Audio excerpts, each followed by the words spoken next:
예, 오늘 말씀은요, 새로운 본성을 따를 때 일어나는 일입니다. 우리 갈라디아서 2장 20절 말씀 같이 고백하십시다. 내가 그리스도와 함께 십자가에 못 박혔나니 그런즉 이제는 내가 사는 것이 아니요 내 안에 그리스도께서 사시는 것이라. 이제 내가 육체 안에 사는 것은 나를 사랑하사 나를 위하여 자기 자신을 들이신 예수 그리스도의 믿음으로 사는 것이라. 아멘. 우리는 죽었습니다. 예, 이미 죽었습니다. 옛자는. 그리고 다시 살고 있습니다. 이제는 내가 아니라 예수로 살아갑니다. 누구의 믿음으로? 예, 예수 그리스도의 믿음으로. 자, 이것에 답을 못 하시는 분들은 지난주 설교 다시 한번 보세요. 예, 정보가 아닙니다. 예수 그리스도의 믿음을 따라 살아갑니다. 그러므로 오늘도 우리는 영 안에서 영과 진리로 예배드리고 하나님의 살아있는 말씀을 받기로 작정하고 오늘 이 자리에 나온 것입니다. 내가 누구인지 알아라면 이런 삶이 열매 맺게 될 것입니다. 첫 번째는요, 성령을 통해, 여러분의 영을 통해 마음과 육체를 다스리기 시작할 것입니다. 자, 갈라디아서 5장 16절입니다. 내가 이르노니 너희는 성령을 따라 행하라. 그리하면 육체의 욕심을 이루지 아니하리라. 육체 소욕은 성령을 거스리고 성령은 육체를 거스르다니 이 둘이 서로 대적함으로 너희가 원하는 것을 하지 못하게 하려 함이니라. 18절 너희가 만일 성령의 인도하는 바가 되면 율법 아래 있지 아니하리라. 아멘. 너희는 성령을 따라 행하라. 다른 번역은요, 성령을 쫓아 행하라. 자, 성령 따라 살기로 선택해라, 작정하라는 권유를 하고 있습니다. 자, 이것은 우리의 선택입니다. 하지만 성령을 따라 살면요, 육체의 소욕을 다스릴 수 있습니다. 이것을 유대인 신약 성경은 너무 잘 표현한 것 같아요. 16절에 이렇게 표현합니다. 성령을 인도 따라 사십시오. 그러면 여러분은 옛 본성이 원하는 것을 하지 않을 것입니다. 다른 말로 옛 본성이 성령을 거스른다는 얘기입니다. 긴장된다고, 불편하다는 거예요. 여러분, 불편을 즐기세요. 그 불편은 반드시 거쳐야 돼요. 자, 18절 같이 읽어볼까요? 그러나 여러분이 성령의 인도를 받는다면 여러분을 토라를 율법주의로 왜곡시킨 제도 아래 있지 않습니다. 다시 말합니다. 성령의 인도를 받으면 자연적 생명을 따라 살기보다 거듭난 새 본성을 따라 살아가기 시작합니다. 성령의 인도를 잘 따르는 사람들의 많은 특징이 있는데 그 중에 몇 가지가 있는데 그 중에 한두 가지만 제가 얘기한다면 에베소서 5장 18절, 19절, 20절 가셔야 돼요. 자, 에베소서 5장 18절 잘 아실 거예요. 성령 충만을 받으라. 술 취하지 말고 성령 충만을 받으라. 성령 충만은 유지하는 것 너한테 달려있다. 성령 충만을 유지해라. 그런 사람들이 어떻게 유지하는 거죠? 자, 19절. 자, 같이 읽어볼까요? 자, 에베소서 5장 19절 시와 찬송과 신령한 노래들로 서로 화답하며 너희 마음으로 주께 노래하며 찬송하며 범사에 우리 주 예수 그리스도의 이름으로 항상 아버지 하나님께 감사하며. 자, 킹 제임스 버전을 좀 더 명확하게 얘기해 줍니다. 번역은 시와 찬송가와 영적인 노래로 너희 자신에게 말하며. 헬라어로 세아토인데 개역개정은 서로라고 말하고 있는데 원어는요, 자신에게입니다. 내 안에 계신 성령과 함께 교제하고 교류하면서 평안한 가운데 주님께 감사와 시와 찬미의 노래를 올려드리는 것입니다. 그래서 여러분, 영적인 노래를 꼭 하기를 갈망하시기 바랍니다. 골로새서 3장 16절에도 똑같이 얘기하고 있습니다. 말씀이 너희 속에 풍성히 거하게 하고 모든 지혜로 서로 가르치고 건면할 뿐 아니라 시와 찬송과 영적 노래를 부르고 마음의 감사함으로 하나님을 찬양하라. 지난 한 주간 동안 감사가 없다면 오늘 감사를 많이 드리십시오. 그리고 감사하기로 작정하시는 겁니다. 영을 인식하고 의식하십시오. 기질, 나이, 성별, 학벌, 스펙 더 중요하지 않아요. 내 안에 계신 예수 그리스도, 그 안에 있는 나, 거듭난 내가, 하나님이 나를 어떻게 보시는지를 다시 한번 의식하면요, 여러분은 초자연적인 삶을 살아갈 수가 있습니다. 자, 갈라디아서 6장 7절인데요, 사도 바울이 얘기합니다. 스스로 속이지 말라. 하나님은 업신여김을 받지 아니하시나니 사람이 무엇을 심든지 그대로 거둔다. 자, 하나님이 업신여김을 받지 않는다는 말이 정확하게 얘기하면 하나님은 절대 속지 않아. 내가 속이려고도 절대 속지 않아. 하나님은 다 하신다. 8절 자기 육체를 위하여 심는 자. 자, 지금도 심고 있습니다. 육체를 위해 심든지 성령을 위해 심든지. 자기 육체를 위하여 심는 자는 육체로부터 썩어질 것을 거두고 성령 위하여 심는 자는 성령으로부터 영생을 거두리라.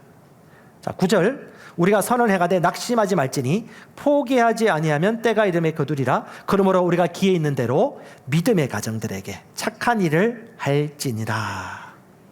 자, 여러분, 지금 누구나 다 심고 있습니다. 이걸 우리가 아셔야 돼요. 인생이 바뀌기 시작합니다. 고백이 바뀌기 시작합니다. 생각이 바뀌기 시작합니다. 오늘 시간을 어떻게 써야 될지 달라지기 시작해요. 다시 말합니다. 심은 대로 거두는 걸 믿는 믿음이 있으면요, 조급해지지 않습니다. 이미 그 안에 답을 가지고 있습니다. 아멘. 감사가 나옵니다. 여유가 생깁니다. 그 다음에 왜 조급해지죠? 믿음이 없어서. 네, 믿지 않고 확신이 없기 때문에. 자, 갈라디아서 5장 13절에 주님께서 얘기하고 계십니다. 사도 바울을 통해서요. 형제들아, 너희는 자유가 있어. 자유를 위하여 부르심을 받았으나 그 자유로 육체의 소욕을 이루는 기회를 삼지 말고 뭘 하라? 오직 사랑으로 서로 종로로 타라. 여러분, 재정을 심을 수도 있습니다. 영혼을 위해 내 시간을 투자하고요, 코칭하고 그 사람이 있는 집까지 갈 수도 있습니다. 새로운 본성, 새로운 피조물의 사람들은요, 그 새롭게 변화된 본성의 열매를 맺어지기 시작합니다. 다시 말합니다. 성령의 인도를 받으면 내 영을 인식하고 거듭난 새로운 피조물의 본성을 의식하기 시작하면요, 이 본성이 점점점 드러나기 시작하는데, 아까 얘기했지만 성령의 인도를 받으면 받을수록 우리 안에 계신 하나님의 어떠하시 사랑, 다른 사람의 성공에 동참하는 열매들이 맺혀지기 시작합니다. 그래서 여러분, 중요한 것은 뭐냐 하면 하나님의 말씀과 진리 안에 이걸 분별할 수 있는 분별력이 중요합니다. 마지막 때 이런 특징이 나와요. 뭐냐? 디모데전서 4장 1절에 후일에 어떤 사람들이 믿음에서 떠나서 미혹하는 영과 귀신의 가르침을 따르리라. 지금 그런 시대예요. 얼마나 혼탁한지, 얼마나 육신적인지, 얼마나 성적으로 방종했는지. 새로운 피조물의 본성이 있음에도 불구하고 성령을 쫓아 살지 않으면요, 너무 자연적인 삶을 살아요. 너무 자연적일 때 이렇게 얘기하죠. 참 인간적으로 산다. 네, 참 인간적으로 살아가는데 하나님은 우리를 향해서 그런 그림을 그리지 않으셨습니다. 자, 갈라디아서 5장 22절 같이 한번 읽어보겠습니다. 그러면 성령의 인도를 받으면 자연스럽게 맺혀지는 열매가 뭡니까? 실제 나타나는 거죠. 시작. 성령의 인도에 따른 삶의 열매는 사랑과 기쁨과 평강과 인내와 친절과 선함과 신실함과 온유와 절제입니다. 이런 것들을 막을 율법은 없습니다. 다른 말로 영의 열매를 맺혀지기 시작하는 거죠. 여러분, 모세는 성질이 아주 강했습니다. 근데 모세의 온유함이 지면에 성했다는 말이 무슨 말이에요? 하나님께 사로잡혀서 절제하기 시작했다는 거죠. 기본 기질은 있다니까요. 그런데 하나님을 알고 말씀을 알다 보니까요, 절제하는 힘이 생긴 것이죠. 그래서 갈라디아서 5장 13절 말씀 다시 한번 생각하십시오. 여러분은 자유로워지도록 부름받았습니다. 다만 그 자유를 여러분의 옛 본성이 제 마음대로 행동할 수 있는 구슬이 되지 않도록 하십시오. 누가? 내가 하는 것입니다. 대신 사랑으로 서로를 섬기십시오. 가장 최고의 방법이 뭐예요? 결국 나만을 위해 살지 않고 다른 사람을 사랑하고 섬기고자 할 때 이 열매가 자연스럽게 맺혀지고요. 그 방법이 뭐냐? 5장 24절 25절 뭘 그냥 하는 것보다는 뭐예요? 먼저 성령으로 생명을 얻었던 것처럼 똑같이 살아갈 때도 성령으로 살아가라. 성령으로 거듭났지? 성령에 의한 말씀과 말씀에 의한 물과 성령으로 거듭났으니, 거듭난 것이 성령이라면 성령을 쫓아 성령의 인도를 받으며 살아가면요, 결국 사랑의 열매를 맺히며 인생의 변화를 맞이하게 되어집니다. 그러니까 여러분, 다른 것이 아니에요. 말씀대로 살고자 하면 성령의 열매도 맺힐 뿐 아니라 핍박도 같이 온다. 우리가 좀 핍박 좀 덜 받고 있죠. 그럼 우리가 가야 할 길이 있는 것입니다. 예수의 복음을 더 담대하게 점잖게 고상한 그리스도인처럼 보이려고 함으로 말미암아 하나님의 능력을 선포하지 않는다면, 주님은 잔 오스틴 목사님의 말을 빌리면 이렇게 합니다. 악취를 풍긴 그리스도인이다. 고상한 척하지 말아라.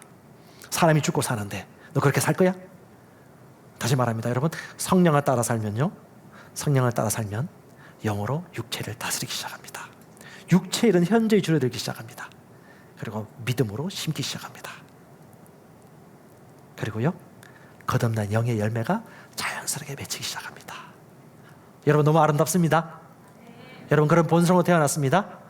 내가 누구인지 알고 있기 때문에 성령을 쫓아 살기로 오늘 선택합니다.